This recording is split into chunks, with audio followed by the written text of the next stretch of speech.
really good crowd here, folks, anticipating something special. Freaking won the Daytona 500. Like, we're badasses, man. Chase Elliott wins in Richmond. That was huge tonight. What a performance by this young man. You lead the most laps and you get the victory. That's as good as you can do. The Mud Summer Classic is green at Eldora. For the second time in his career and the second time right here at Dover, Bubba Wallace is on the pole. Chris Buescher, checkered flag, gonna win it today at Iowa. Great crowd here today. That's awesome. Dale Earnhardt Jr. Checkered flag at Talladega. Taking tomorrow. Race number 500 goes to Austin Dillon. Ryan Blaney checkers tonight in Iowa. He's going to take another step on NASCAR's ladder. First career victory, Eric Jones comes in Texas. He's got $100,000 in the bank. That's Daniel Suarez. He is the Dash for Cash winner here. Ford Truex Jr. going into chase. Victory lane, baby. Kyle Busch wins at Sonoma. Are you kidding me? The final 10 races to crown the champion. It all starts right now. What an amazing day. Kevin Harvick had to win this race to move on. He'll do exactly that in a walk-off here at the Monster Mile. Never quit. That's why right there. Awesome. What a car. 2 in a row. That's how we do it. There it is. 3 in a row. Sweeping that round. Come on. Jeff Gordon headed for checkered flag. Going to Homestead, boys. That's how you do it. That's pretty cool, Jeff, getting the win last time at Martinsville. A sellout crowd at Homestead, Miami. Eric Jones will clinch the 2015 championship. Chris Buescher will win the title for the Xfinity Series. Of the 4 championship contenders, they're racing each other. The one that finishes in front of the other 3 is crowned the Sprint Cup Series champion. Kyle Busch driving it like he stole it. Pulling away for the rest of the field. The win goes to Kyle Busch. The championship goes to Kyle Busch. You guys are awesome. I don't know if I quite understand life yet, but there's something to be said about this year.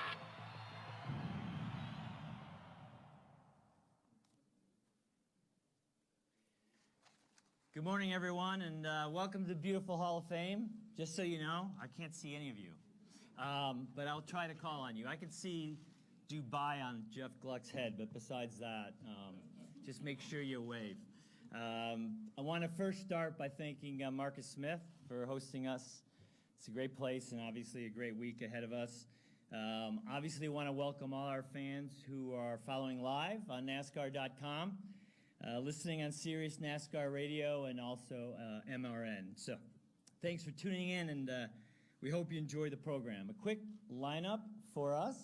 We'll start with our chairman and CEO, Brian France. He'll touch on a state of the sport, look back a little bit at last year, but look ahead at some pretty cool things that we have set for us for 2016. We'll also welcome Max Siegel, the owner and CEO of Rev Racing. Glad he's here with us today, and he's going to introduce the 2016 Drive for Diversity class, very talented group that was announced this past Friday. Max will be followed by our Executive Vice President and Chief Racing Development Officer, Steve O'Donnell, who will follow up on some exciting innovations we have planned for this season. And we'll wrap things up where we'll begin in Daytona with Lisa France Kennedy, who's here to share her vision for Daytona Rising and what we have going on in beautiful Daytona Beach. Been lucky enough to sit across the street and watch that thing develop, and Lisa will be here to chat as well. So following the formal program, we'll have some breakout sessions, so please join us in the back for some additional questions that we have. So to get started, we'll kick it off with the top with our chairman and leader, Brian France. Brian, thanks. Good morning, and I also want to give a thank you to Marcus Smith and his whole team for hosting us all here in the annual Charlotte Motor Speedway annual Motorsports Media Tour. And I just told Marcus I'm looking forward to seeing his father on Friday night, putting that blue jacket on him. He'll be one of 5 honorees into the Hall of Fame. That's exciting for him and his family, for sure. You know, this is our first chance to talk about a little bit about what happened last year with our season, look ahead to 2016. And I'll start by saying, without question, this was one of our most exciting seasons ever. Now, I usually say that because I usually mean it, but the statistics really back that up. When you see the attendance came, most of our tracks saw nice and sometimes sizable increases in the attention that was coming to the sport. You saw some of the best racing. Of course, we tried some new rules packages throughout the year to, and I'll talk more about that in a moment, to give us even better racing from facility to facility. And then we got to the chase. And we had a lot of great things happen to Chase. And of course, the second year, and a lot of people thought that an elimination style format in motorsports wasn't possible. And it wouldn't work properly. And the reality is, it's not only possible, it is the most exciting form of motorsports. It's the way to crown the champion in the most exciting form of motorsports. And there's no question about that. Our fans have rallied around the format. Our drivers, our teams have done that. And what you saw was in year two was a real understanding of what it takes to compete in each of the rounds, the strategies, and so on. And that makes the racing better because chances are taken, things are getting figured out, more teams are competitive, more surprises are happening. So we couldn't have felt better about leading up to the finale in Homestead, where we had a record audience, the best audience on television in a decade. And they watched four drivers battle it out, and as the case in the second year, we thought that you had to win the race to win the championship. That was the case. And Kyle Busch made an amazing comeback. And for Toyota, for his team, for himself, and coming back from that injury to win the championship in dramatic form. So we had, by any definition, an exciting season. And what that does for us, and it does this for every form of motorsports and sport, is it gives you momentum into the next year. That's how it works. And so we're going to be fortunate to ride some things that worked well in the sport, in particular the racing and the level of competition on into 2016. We also, of course, welcome back NBC, first year of a 10-year agreement, and as they told us they would do, they raised the level of broadcast to our fans every week with new ways to cover the events, to announce the events, and we couldn't be more pleased to be their partner for 9 more years. And same with Fox, and they started their first of a 10-year agreement as well. And of course, they'll bring into the booth, this year will be Jeff Gordon, and he will he'll be an incredible addition to their already talented booth. And while we'll miss Jeff on the track for sure, seeing him every weekend helping explain what's going on in racing to our fans on Fox, well, that'll be the next best thing to having Jeff in the sport. My sister's going to come up in a little bit as well, and she's going to talk about Daytona Rising and the Daytona 500, and we're almost upon us here. And when you go through it, I'm going to let her explain it a little bit better, but it is an amazing accomplishment, and I'm really proud of what the vision that they had, and I think what that will spur for the industry as more facilities look to do variations of what Daytona has done. So we'll kick off the Daytona 500 in an amazing grand style. I'm looking forward to getting to Florida shortly.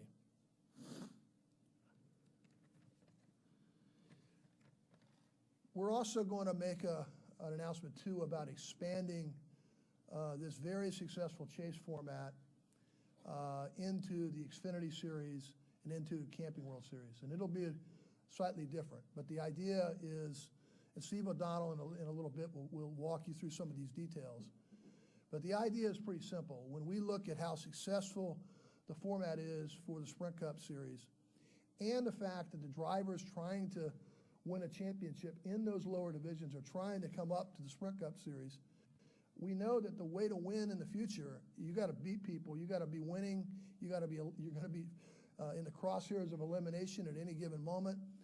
And that's how we want our young drivers from a very early stage to understand the racing competitive style in NASCAR.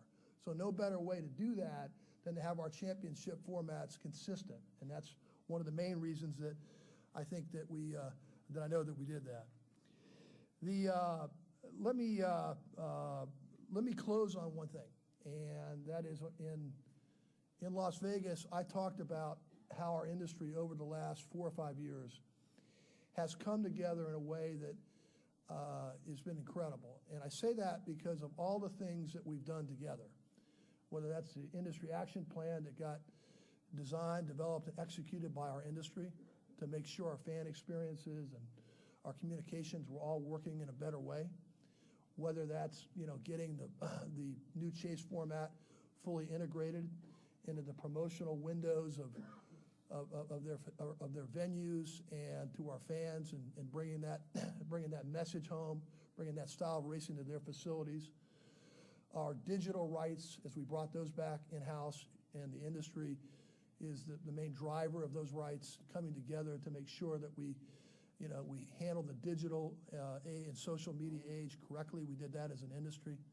And I said to the group in Las Vegas that good ideas can come from anywhere. And fortunately they do, but they're executed by our industry. And I'm really pleased to say that that's why I believe that as an industry, we are poised in a way for the future that we've never been before. And I'm really excited about that. And I'll leave you on one note, and I know in a moment I'm going to take some questions as well. But there's been a lot of talk about a new charter system for our team owners, and how that can work to make the team ownership model better. I'm very optimistic that we're going to get that new ownership structure completed. And when we do, and why we're doing that, and we wouldn't do anything that we didn't think in the long run would make racing better, would field more opportunities, create an environment for more owners, more capital in this very expensive sport, to have a better experience in fielding the race teams week in and week out. And I'm very optimistic that shortly, while today won't be the day, but shortly we'll be able to share those details of what that looks like. And that'll be a historic first too in auto racing. Should we complete this, and I believe that we will, it will be an historic first. And as I say, we'll make the racing better in the long run and secure the ownership experience for the future. So with that, I'm happy to take some questions. I think I'm over here on the chair. Thanks, Brian. So your off season, how was it? Well, I had a little knee surgery, and I'm recovering okay. I won't be playing in the World Cup. They haven't called me anyway, but I don't think I'll be kicking any soccer balls quickly. But it was good. We didn't do a lot. Just sort of stayed at home, and this industry moves around so much that it was good to just stay home for a little while. Good. So exciting stuff to talk about today. Obviously, with the chase format extending into Xfinity, as well as the Camping World Truck Series. Right. So, can you talk me through it a little bit more conceptually? What was the reason? Obviously, it also shines a spotlight on our young stars, as well as getting them to be trained to really compete at the level you want them at. Yeah, I think it's important. I said that in my remark. I think it's important that they understand how difficult it's going to be when they get to the next level, the Sprint Cup level, and that winning a championship and consistency is a very important thing in auto racing, and it will never change. But as you go up, I think we believe not only does it make it more, it certainly makes it more exciting for our fans. It starts there, right? And our fans love elimination style. They love the emphasis on winning. And so that'll be a welcome addition in both those series. But I think for the drivers, I think it's also important that they get conditioned to what it's going to take to make them better prepared to handle the next level. Yeah. Well, like we say, names are made in the Xfinity series, so that's certainly our goal. We'll have Josh Hamilton over here on the mic, and we'll Nicole Pettit here. So if you just raise your hand, and we will try to identify who you are. Josh, if you could help me out. I got Bob Pockrass. We'll go with him first. Jim Utter. And who else we got up there? Lee Spencer. So we'll go Bob. We'll go Jim, then to Bob, and then to Lee Spencer. Jim Utter, motorsport.com. Brian, obviously in the trucks and Xfinity series, there are far fewer fully funded full-time teams than there are in Sprint Cup. Even though the details aren't out yet on exactly what the format would be, because of that, do you think that the outcome, so to speak, as to who wins championships will really be affected much by the chase format, or will it tend to gravitate towards the people who already win those championships in both of those series? Ask Jimmy Johnson, six-time champion, got eliminated in the first round. I think it's the reverse. I think it gives teams who have to be great on one day a better opportunity than a more well-funded team who can sort of wear them out over time. My own view is we'll see. And by the way, as I said, and Steve O'Donnell will be up in a little bit to walk you through some of the details, but they'll be slightly different too, and the rounds will look different, and same concept. But my hope is it'll work. It'll give the teams that are more underdog teams, like it's worked out here at the Sprint Cup level. You had in the Final Four. I don't have to tell you about Martin Truex, and so I think it can, because now it relies on you got to be really good, on certain days when it counts, and that's different than, I've just got to, wear somebody out every day. Over to Bob, and then to Lee, and then over here to Louis Frank. Yeah, Brian, since last year when we've asked drivers about safer barriers, they've said they've met with NASCAR, and NASCAR has an extensive plan to have additional safer barriers. We haven't really been given details of that plan, so I'm curious if you can kind of go through it a little bit, explain to us a little bit of the plan, how far into it you are, when it might be completed, and any financial investment NASCAR has put into executing that plan. Well, obviously the speedways handle the safer barriers from facility to facility. What we've said is that they're going to be wherever they need to be, and our tracks have said that's right, and they totally agreed, and they have met on various occasions with us, with themselves, and they've already long been. They're well into installing walls. Kentucky is an example I know is under a major reconstruction. They're pushing behind. Daytona has done quite a bit in that area. All the tracks are taking a different look because, listen, they believe that they were in good shape. They always hope that they're in good shape, and sometimes things happen, and we all discover that it could be a little bit better. So those looks, those reviews are underway, and I'm very confident that our tracks, they feel just as strongly as I do and we do that they're going to be wherever they need to be. Lee? Lee Spencer, motorsport.com. We're starting to see a changing of the guard with a new class of young guns that we really haven't seen, maybe in 10, 15 years. Jeff Gordon retiring this past year, then Tony Stewart, Jimmy Johnson, Greg Biffle, and Dale Earnhardt Jr., Matt Kenseth. What's the game plan for bringing in the younger drivers, and what rate of speed do you see this happening? Well, I won't mention to Jimmy Johnson that he's going to retire anytime soon. I don't think I've heard that from him, but I hear your point, and it's fun. This is always fun because it's part of sports that new stars are created, and you're going to, and so we always look at that as, what's in the farm system, if you will. And in our case, it's probably not a time in our existence we've had so much talent in the lower levels to emerge. And I think they just want an opportunity, and these opportunities are going to start to become available. It's one of the things that is challenging about auto racing because there are only 43 seats, and fortunately our drivers have long careers.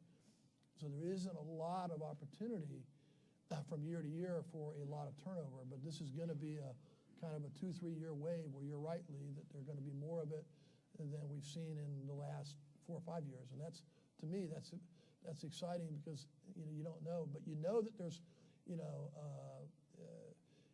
there's a lot of talent, and they're getting into big rides like Casey Elliott getting into 24, and that's going to be good. So we'll see. We'll go to Lewis, and then up to Jerry, and then over to Nate Ryan. Lewis Frank of Reuters, to your right. Okay. Okay. I can barely see you guys. Okay. 2015 saw a fairly important team close its doors, and I was wondering, in years past you've talked about barriers to entry. I was wondering, what is NASCAR doing in terms of investigating cost containment measures? Well, I think, you heard me allude to the new potential ownership structure that I'm optimistic, although it's not finalized, that we're going to be able to achieve. And should we be able to do that, I think, we get an opportunity collectively, although it's complicated, to get at some of the things that are always, just around the corner in auto racing.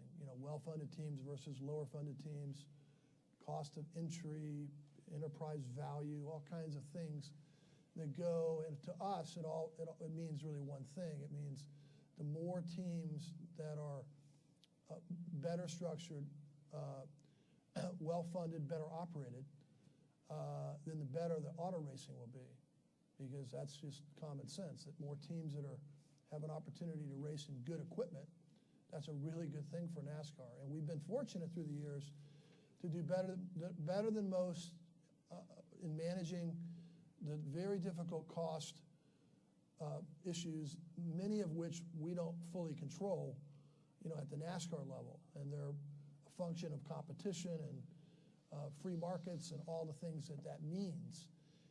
But even with that, with the structuring and the commitment to keeping, rules packages that don't break the bank, that achieve safety and achieve performance, we've been able to do better than most. Better than most means there are 30 good funded teams or more.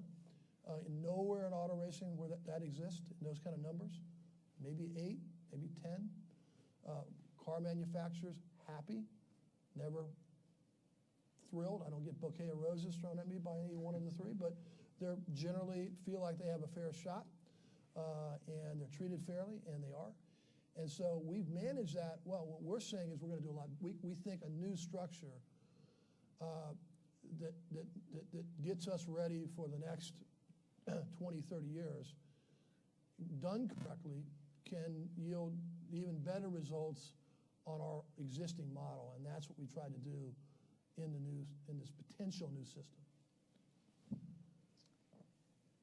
Over to Jerry.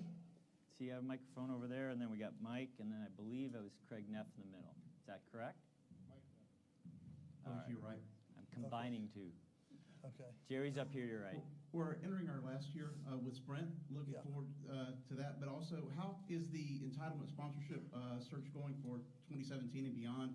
And what will the rollout be with that plan? Well, it's going well, and fortunately for us, there's the sport is in a really good place, and it's we've gone through some tough times with the economy and all the things that you've heard me say we've been disproportionately subjected to with our fans who drive further, stay longer, hotel prices, fuel prices, job situations, all that really put up, not to mention the commercial side of the car sponsorships and so on, have put us in a different position. We've gotten through those things, fortunately, And the sport has made a lot of decisions that are serving us well. And so we're in a good spot. We have a lot of interest. We've got our TV deal set for the next decade or so, and my sense is that we'll get something done here. We'll see, but it's good. We're in a good place. Okay, we'll go Nate, Mike, and then to Alan Cavanna. Nate Ryan, NBC Sports. Brian, 2 questions on charters. One, is there a deadline for getting the deal done? Meaning, if it's not done prior to Daytona, do you have to wait then until 2017 to do it again, or could you do it during the season? And then secondly, there's been talk that there could be a reduction in field size. Do you anticipate 43 cars under this structure, or fewer? Well, I'm not going to get into the specifics of the plan because we don't have it finished yet. And it's still moving around a little bit. The timeline is the sooner rather than later. The further we get in, the longer you have to push out in a certain season where we can. And by the way, whatever is the final arrangement, should we be able to get there, this is going to be a phased. This isn't from one moment to the next, everything will be different. This is a very complicated plan and structure that will require some time to phase in many aspects of it. But, and we'll just have to see we'll announce things as soon as we can. But I'm optimistic. I wouldn't say that if I didn't. I was in the meetings myself last week, and I'm optimistic, although these things, as complicated as they are, can always move around on us. Let's go to Mike, Allen, and we're going to wrap up Brian's segment with Claire B. Lang. Claire B., one of my favorite people. Where is she? Mike's in the middle here. Okay, Mike. Okay. Mike, by the way, Craig Neff is a Sports Illustrated reporter, so don't give me too much grief. Okay. That's all good. All right. Mike Neff from frontstretch.com. Brian, a few years ago we brought in EFI to kind of get to a technology that's more prevalent in production cars. There's several other technologies that are in use at this point in the Cup Series that have not been on production cars for a while. Is there a timeline and some other technologies that we're looking at moving into the National Touring Series? Well, I've said that we've departed a little bit from where we were 4 or 5 years ago, and that we were a bit adverse to technology, not because we didn't understand it or didn't think it could help us, is we believed that it could break the bank and not give us enough benefits for our team owners in particular. We've changed that view because technology is more available, is more competitive, and is more far-reaching. And all of our stakeholders have put huge bets. Our OEMs, car manufacturers, many of our sponsors are obviously all, we've tied it to an innovative culture in NASCAR, and our teams are now pushing forward with that. It's still in our situation. We want to be really, really smart about it. We want to embrace technology, but we can't break the bank for the team owners because we want to put the next thing under the hood or the thing in the car that won't make a big impact in either safety or performance or keeping the racing tight or close, but breaks the bank. So we're balancing that very carefully, but we are on a steady, slow march. I said this a number of years ago. It continues. And you see it not just on the track, which you're referring to, but or on the race cars, but also on the track. With our track drawing system, the Titans are playing a huge role, saving the day frequently for us, including the finale at Homestead. We would not have been able to complete that in a timely way on NBC without the Titans, as an example. So we're going to embrace technology and innovation. We don't want to break the bank for the track operators, the team owners, or other stakeholders, but we're going to need to figure it out as we go along. Alan? Alan Cavanna, Fox Sports, up to your left. Brian, I see there's a small change made with Cup drivers going down to the lower series. They're not allowed to race at Homestead, I take it, with the new chase format.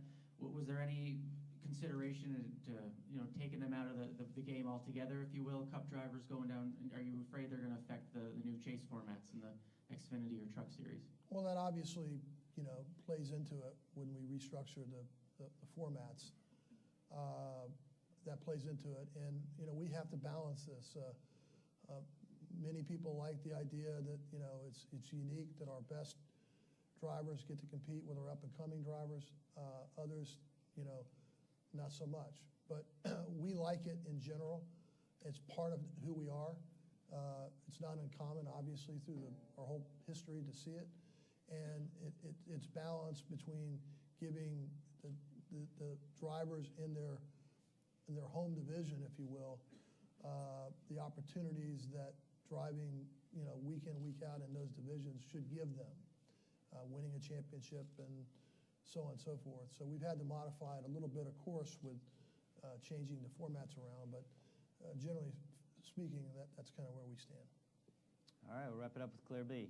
Claire B. Lang, Sirius XM NASCAR Radio. I actually have two questions. The first is, fascinated by the digital dash. How much information that the drivers have never had do you want them to have? How far do you want to go on technology on the digital dash, both this year and then beyond?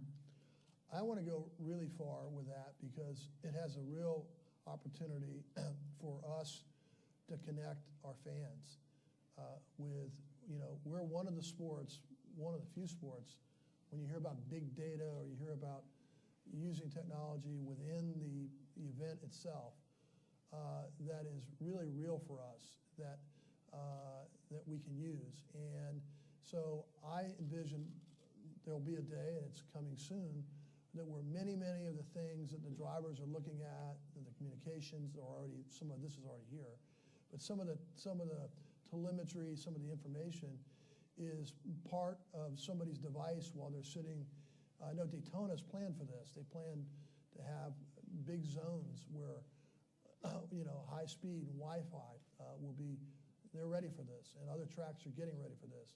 And it'll be a big advantage that our sport has, because we'll be pretty liberal with how we, let fans peek inside to what's going on with somebody's car or strategy or whatever. We already are to some level, and that'll even get better, and the experience will be richer and better for our fans. So I'm excited about that. And last point about that is the car manufacturers, they on no uncertain terms for them is the digital dash going to be the future. You're going to see all kinds of things you already can, depending on which car or make, that are available from Wi-Fi to the internet, streaming, all that stuff is already there, and they want us to have their cars, their technology be, resemble things that are going on the track. So we'll have some opportunities there, and we're going to try to take advantage of them. And real quick, other than the charter system, what do you think is the biggest challenge facing NASCAR this next year and the biggest opportunity for advancement? Rain. It really is. I mean, I'd like to give you some, detailed concern I have that is going, but the truth is the racing, we've settled on a lower downforce package for the mile and a halves. And we think that's what the drivers and teams really want, and we're going to let that play out. The tracks are underway with, Daytona's well known, but other tracks are, including Kentucky and many others, are looking at, getting their sanctions now, the 5-year sanctions that we've talked about, where they can have some visibility in the future to do some capital improvements. So the racing is good. The tracks are on board. We've embraced digital and social media in a way that, we're trying to be leaders in this area. We have young and up-and-coming drivers. We got a format that we can build on, for the next decade or longer. So there is no pressing thing that I would like to see get resolved. We've really worked at things that were out in front of us that we thought we could improve on. And the industry, I can't underscore this enough. I've never seen our industry, when we come down with an idea or they come up with an idea, that we are marching forward together to get something done to better the experience for our fans, our drivers, team owners, and all of our stakeholders. But we can't do anything about the rain, other than we can probably add some more air titans over time to speed it up. But hopefully we'll get a little break on that in 2016. Yeah, let's hope so. So before we welcome our our next guest, Max Siegel. Yep. Just wanted to see if you had an assessment on diversity at this point. I know you joined RISE, important to be part of the leagues across the sports enterprise in terms of inclusion, but how do you think we're doing, and where do you see that moving into the future? Well, RISE, of course, is, Steve Ross is owner of the Dolphins, has chaired a very important group of people. I happen to been invited and honored to be there to help, look at making all of our sports in the future more diverse. And we've been at this, I started our diversity council back, a decade ago or longer, and I see the benefits coming, and I see the benefits on the track. I see them off the track. And, it's a very important thing for us. I'm like everybody else. I'd like to see things go faster, generally speaking, progress and so on. But I see, with our Mexican, approach, Hispanic approach rather, down in Mexico, what's happened, with drivers coming up to the system, African-American drivers who are getting opportunities that they would have never had through our combines and other things, and moving up, the ladder, winning races on the national level. That a lot of people didn't think that was possible 7, 8 years ago. At some point we'll have even bigger breakthroughs because this is a talent-based, sport that has other complexities, but in the end, it's a talent-based sport. And I'm looking forward to the future, and I know Max is going to have some remarks as well. Yeah. It's all going well, though. All right.